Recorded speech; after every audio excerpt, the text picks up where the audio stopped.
Bismillahirrahmanirrahim. Assalamualaikum warahmatullahi wabarakatuh. Sebelumnya saya akan memperkenalkan diri terlebih dahulu.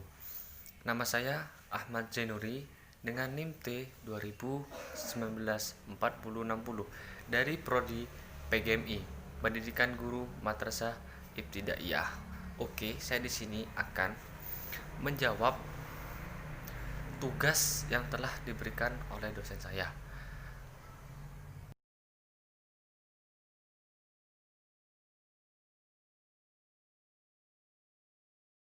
Soal yang pertama, jelaskan keterkaitan antara etika dan profesi. Jadi gini, etika itu mempunyai pengertian tentang suatu perilaku atau kebiasaan yang baik dalam diri seseorang. Sedangkan profesi itu suatu pekerjaan yang membutuhkan pelatihan khusus. Contohnya itu seperti di tenaga kependidikan, di hukum, dan lain sebagainya. Jadi keterkaitan antara etika dan profesi itu, etika itu sebagai penunjang keberhasilan suatu dari pekerjaan atau profesi tersebut.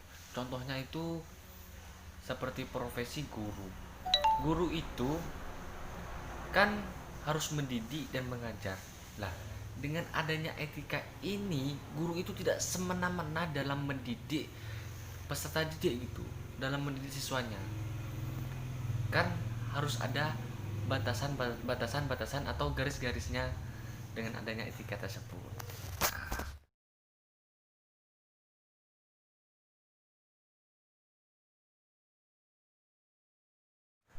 Untuk jawaban yang nomor 2, saya akan memberikan contoh kasus penyimpangan kode etik guru. Ini saya pernah alami waktu sekolah di Madrasah Sanawiyah. Jadi ini ada penyimpangan kode etik yang mana ada sebuah guru mengajar matematika. Lah, sedangkan ada salah satu peserta didik yang tidak paham atau yang lemot untuk memahami, dan untuk peserta didik itu bertanya terus kepada gurunya yang membuat guru itu tersebut menjadi marah.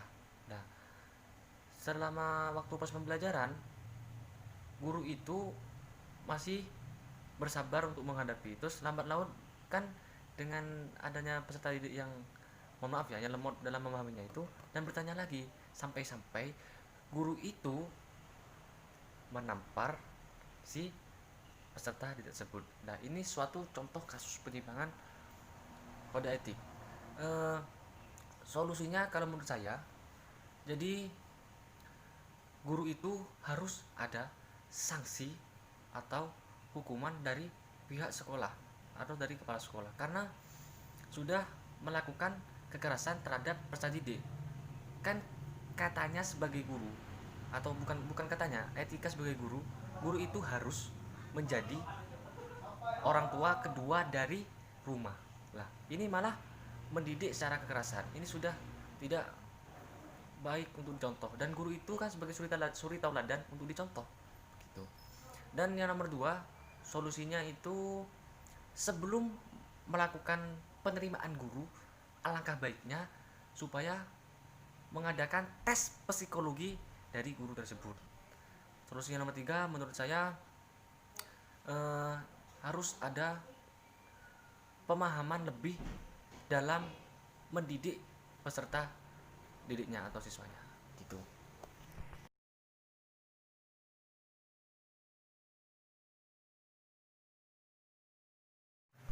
Tugas guru di layanan bidang administrasi itu, peran guru dalam klasifikasinya itu ada 5 di layanan bidang administrasi. Yang pertama itu ada administrasi kurikulum. Jadi peran guru di sini itu yang merancang atau membuat kurikulum, melakukan kurikulum, sampai yang mengevaluasi kurikulum. Terus yang kedua itu ada administrasi kesiswaan. Jadi ini yang berhubungan dengan siswa. Jadi contohnya itu peran guru itu membuat daftar hadir siswa, menyeleksi siswa baru, serta melihat bakat dan minat yang dimiliki oleh siswa tersebut. Terus yang ketiga itu ada administrasi kepegawaian atau personil. Eh, yang berhubungan dengan pegawai itu ya seperti membuat daftar hadir dari pegawai dan lain sebagainya. Terus yang keempat itu ada administrasi keuangan, jadi yang berhubungan dengan uang, contohnya seperti dana bos yang sudah cair itu ini sudah tugasnya keuangan. Terus laporan pertanggungjawaban keuangan. Terus yang kelima itu ada administrasi sarpras, sarana dan prasarana, yang berhubungan dengan biasanya contohnya seperti kayak media pembelajaran itu kan, kayak papan tulis, kapur dan sebagainya seperti itu. Tugas guru di bidang layanan bimbingan konseling, eh, yang pertama itu untuk mengembangkan kehidupan pribadi dari peserta didik. Maksudnya itu kayak untuk mengetahui bakat dan minat yang dimiliki oleh siswa tersebut. Terus yang kedua itu untuk pengembangan sosial, yaitu yang berhubungan dengan masyarakat, untuk menciptakan suatu hubungan yang harmonis, dinamis gitu.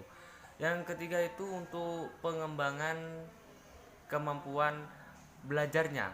Jadi guru BK ini sebagai motivator untuk membangkitkan semangat siswanya dalam mengikuti belajar mengajar serta untuk belajar mandiri. Yang keempat itu pengembangan karir, yaitu bidang pelayanan yang membantu peserta didik untuk memahami dan memilih informasi serta mengambil hasil akhir dari karir tersebut. Oke, tugas layanan di bidang instruksional, biasanya tugas ini yang berhubungan dengan proses atau kegiatan belajar mengajar. Jadi guru di sini dituntut untuk mengembangkan suatu contoh seperti media yang digunakan. Yang terpenting harus sesuai dengan kurikulum yang telah ditentukan.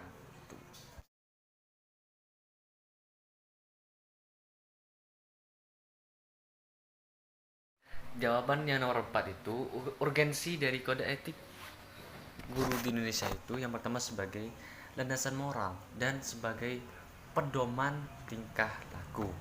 Jelas bahwasanya dengan adanya kode etik guru di Indonesia, guru itu harus mengikuti aturan yang berlaku sesuai dengan kode etik yang telah ditetapkan.